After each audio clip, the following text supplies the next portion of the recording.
Yeah, so what are we seeing here today, guys? CAD still up, dollar still at this level, not showing any signs of 100 buyers here at all.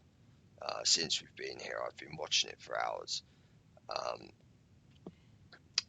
we can't forget the fact that during this period, pound was the strongest in terms of its reduction in sellers.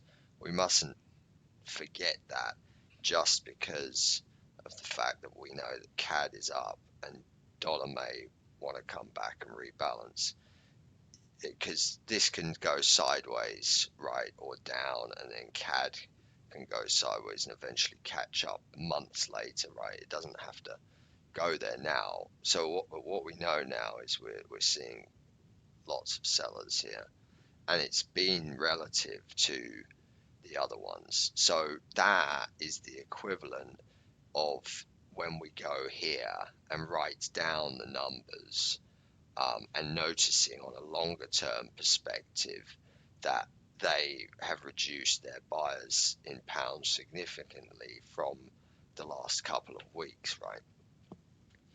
And what that is showing, that is the same as that, right? This is just on a smaller fractal, because everything's a fractal of a fractal of a fractal, right? So we can't discount the fact that we're seeing these numbers here at this level. So with that taken into account, um, what am I doing? I'm working on pound dollar still, because I don't want to give up from the original plan, even though there could be a pullback down. We don't want to miss it. You know what I mean? And the fact that they're not showing us any buyers where they should be for dollar, is something for us to acknowledge. So when we bring these over here, what we're seeing here is, these are all the pounds and these are all the euros. We're seeing a greener,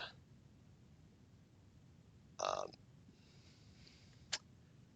we're seeing, it's a mixed bag really, because Aussie's changing it. So, but then if we come down to euro, we'll see that euro has less green than pound. So that's telling us that pound is stronger than euro. So a short on euro pound may work, but you just got to be careful, because you'd be going against the potential euro up move. So you'd have to get the timing really well. And here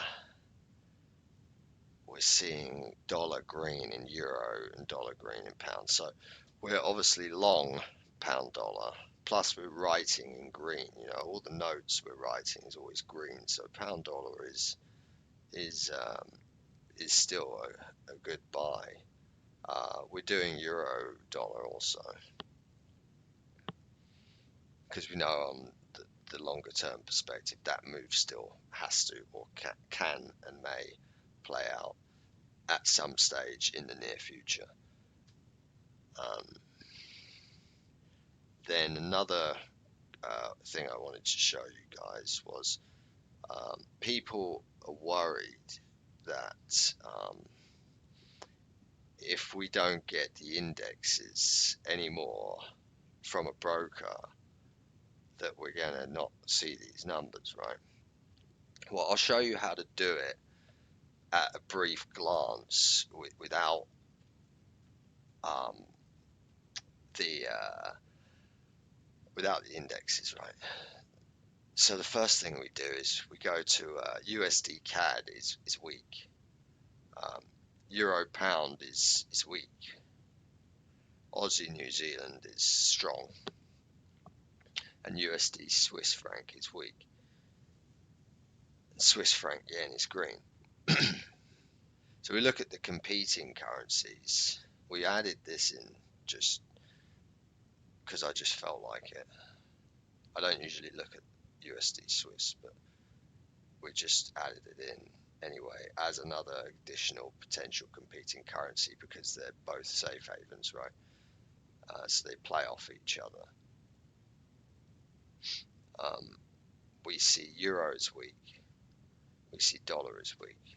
So right there is a pound dollar buy, right? So you'd hold until the numbers changed. We know Aussie's strong, so a euro or a Aussie dollar long is good.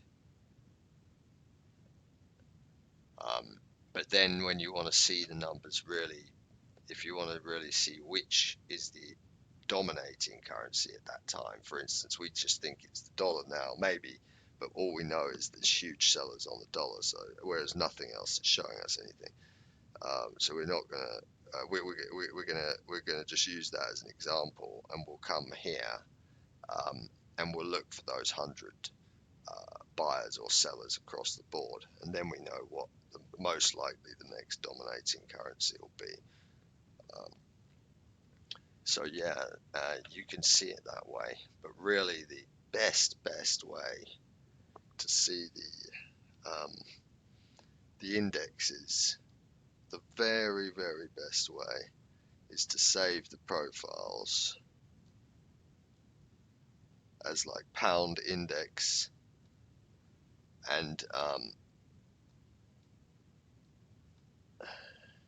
look at them this way: pound Swiss, euro Swiss, pound yen, euro yen, pound New Zealand, euro New Zealand, pound Aussie, euro Aussie, pound USD, euro USD, pound CAD, euro CAD. And you can see right away that pound is stronger than euro because pound has more green, right?